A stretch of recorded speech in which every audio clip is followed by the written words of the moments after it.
what about if you were going to assemble a fantasy drinking squad?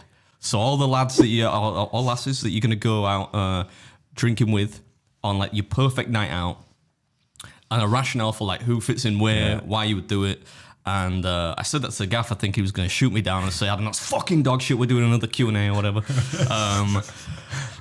But no, you like the idea, so we've come up with... You were that shocked that I enjoyed the idea. You were like, yeah, she text me back. This wasn't even in the group, this was like personally. Don't patronise me. Yeah, he said it was a good idea. I thought he's being sarcastic, but he was being sincere actually. But so yeah, we picked a 7-man squad, right? So it's going to be 8 people total because you're going to be on the... I thought we didn't want to go too long, have like a full 11-man thing. Or 11-person thing. And reasons for why these people would form. And the reason is because... I was out on the session on Friday, and you're going out on the session, aren't you? This coming weekend. On Friday I'm flying out to Magaluf for the bank holiday weekend for a stag do. 8 of us are going actually, so this is quite. Is it a bank holiday again? Yeah, it's a bank holiday on the Monday. What the fuck? How many bank holidays do we get? Apparently it's 3 in this month. In the month of May. Couldn't they space them out a bit?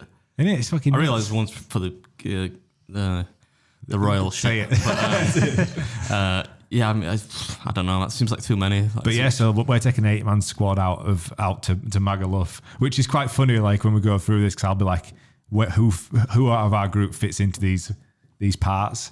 And we've got some curveballs in that group as well. Yeah. Right. Well, I guess you're gonna have to lead us off, mate. Am I kicking things off? Yeah. Right. Do you want to explain a little bit about your the positioning of people and all that? Because you said like... it's not the red fucking arrows. It's not going in formation. We're all going in like... Right, we're playing the Diamond Boys. Roles and responsibilities. Yeah, well, we'll talk about that as we get through. Right? I put a little too much thought into mine. I was just going to come with a list of like, 7 people. But then I was trying to select people on the basis of certain criteria, right? Yeah. It's not just 7 people I like or whatever, or I think it might be fun to hang out with. People, so... Oh, they've got to be celebrities as well. Well, they don't necessarily have to be, but I thought that I'm not going to say like George. I mean, although George would probably be decent on the session. I'm not saying that you wouldn't be George. I'm saying people that can relate to people. You're going to pick famous people, aren't you? Yeah. You know? And they have to be alive. Yeah. I told you that, right? That'll help. Just because... Taking an urn to the bar. I'm not going to pick granddad. people. Yes. Do you want me to kick off? Yeah. Right, so number 1, right, this is my first lieutenant. He's the captain, I'm going to say, right? Okay, so we're going to make a lot of analogies with fantasy football here, I'm sure. But he's... Can I just correct your pronunciation there? Lieutenant's American. If you're British, it's lieutenant. Lieutenant. Yeah, but there's no F in it, though. And actually, I think you'll probably find, if you consult like Webster's or Oxford English Dictionary, you'll find that both pronunciations are probably accepted. But, all right, have your moment. Right, so my team captain, right, the sensible one, the first person is going to be Louis Theroux. Oh, yeah. Right, who we've mentioned because we saw him do the talk, right, at the Spotify event that I totally fucked up our financial investability forever at. But so Louis Theroux is going to be number 1, right? Rationale is as follows, right? So he's going to be out early, right? He's the captain, right? So he's my second in command. We organise the event together. He's going to be out early, right? So we're both going to get at the same... We're going to have some stragglers, people that are unreliable, that are going to turn up late. So now Louis is going to be there early, right? And he's going to be a laugh to talk to, right? Because he's got all these a bunch of stories, right?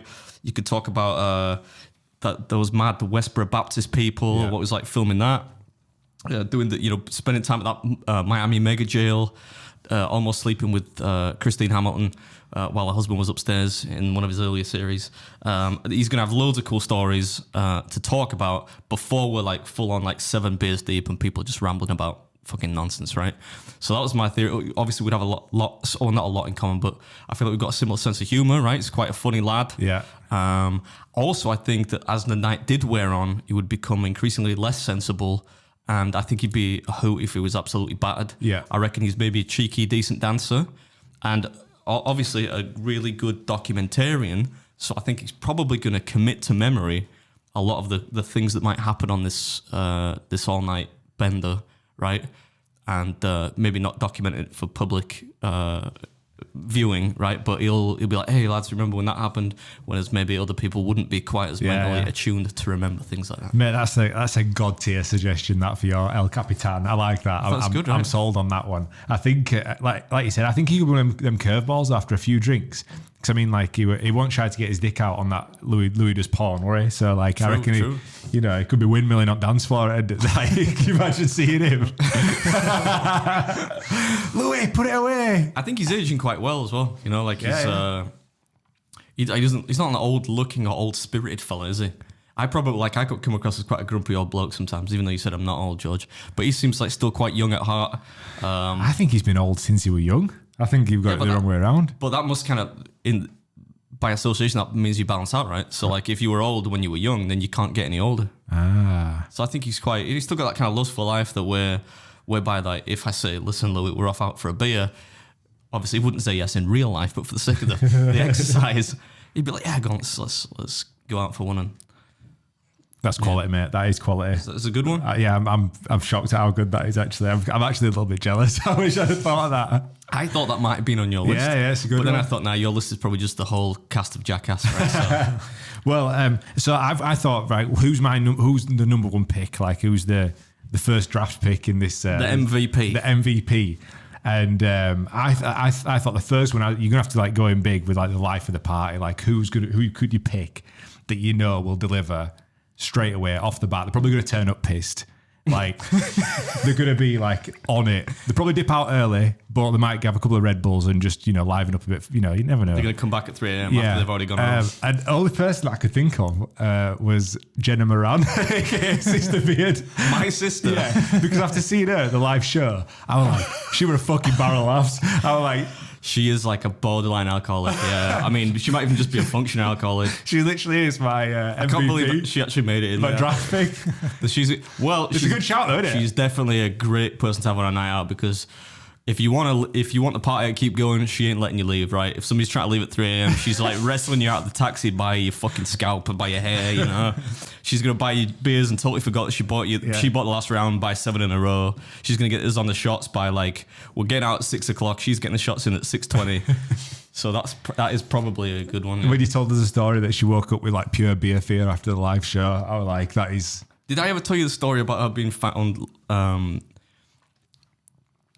unconscious in the toilet of a bar in Leeds? You did tell us this. Yeah, that's on the podcast. I think you did. Yeah. When that was. If you didn't hear that one, there's my sister. One time, we're in this bar that it's now I think it's like Pop World or something now. It used to be called Bourbon back in the day, and she was it was only like 11 o'clock, which I think she'd been out all day, and she was so pissed that like the last thing she remembered was she went to the toilet, and then the next thing she remembers is like waking up and she was outside and the bouncers had like apparently brought her out half naked. I know this because one of my friends happened to be walking by and he clocked her and he told me afterwards that the bouncer told him that he'd found her like with a pants down, like mid piss on the toilet, and she was unconscious against like the wall, the thing, and he'd had to like get her out and then make sure she got home all right.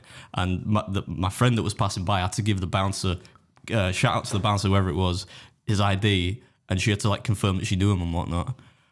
And he sorted her out and put her in a taxi. Yeah, so hopefully she shouldn't get into that sort of state on the MVP's night out. She will, all right. That's one of many stories. So yeah, that's my number one draft pick.